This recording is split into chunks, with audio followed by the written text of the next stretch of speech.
Zia orphanage trust দুর্নীতি মামলায় BNP chairperson Begum Khaleda জিয়ার 10 বছরের সাজার বিরুদ্ধে করা আপিলের রায় হবে বুধবার। আজ শুনানি শেষে রায়ের এই দিন ঠিক করেছে আদালত। মঙ্গলবার প্রধান বিচারপতি ডক্টর সৈয়দ রেফাত আহমেদের নেতৃত্বে 5 সদস্যের আপিল বিভাগের বেঞ্চ রায়ের এই দিন ঠিক করেছে। গেল বছরের 11 নভেম্বর জিয়া অরফানেজ ট্রাস্ট দুর্নীতি মামলায় 10 বছরের সাজার বিরুদ্ধে বিএনপি চেয়ারপারসন বেগম খালেদা জিয়ার লিভ টু আপিল মঞ্জুর করে আপিল বিভাগ। একই সাথে খালেদা জিয়াকে দেয়া সাজা স্থগিত করে আদালত। সহায়তার উদ্দেশ্যে বিদেশ থেকে পাঠানো 2,10,71,671 টাকা ক্ষমতার অপব্যবহার করে দুর্নীতির মাধ্যমে আত্মসাৎ করার অভিযোগে খালেদা জিয়া সহ 6 জনের বিরুদ্ধে 2008 সালের মামলাটি করে দুর্নীতি দমন কমিশন।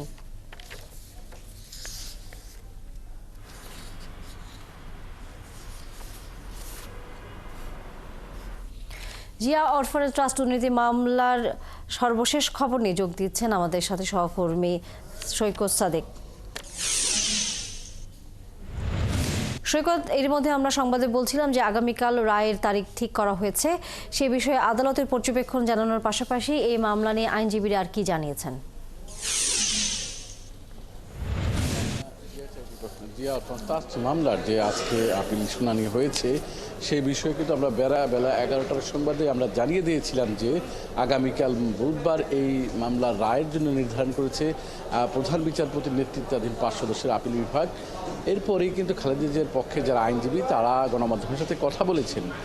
সিনিয়র আইনজীবী জয়নুল আবেদিন তিনি জানিয়েছেন যে তারা এই যে চ্যারিটেবল জিয়া অরফানেজ ট্রাস্ট মামলা যেটা হয়েছিল সেই মামলায় নিম্ন আদালতে খালেদা জিয়াকে ন্যায় বিচার হয়নি, সেখানে এফআইআর যথাযথ হয়নি এবং সেই প্রেক্ষিতে কিন্তু নিম্ন আদালত তাকে যথাযথভাবে এই মামলার সাজা যে দিয়েছিল, মানে ন্যায় বিচার সেখানে পাননি। এরপরে এর বিরুদ্ধে যখন আবার হাইকোর্টে এই মামলার 5 বছরের থেকে সাজা বাড়িয়ে 10 বছর করা হলো, সেটা নিয়েও এক ধরনের রাজনৈতিক চরিতার্থ রয়েছে। রাজনৈতিক স্বার্থ হাসিলের জন্য সেটা হয়েছিল।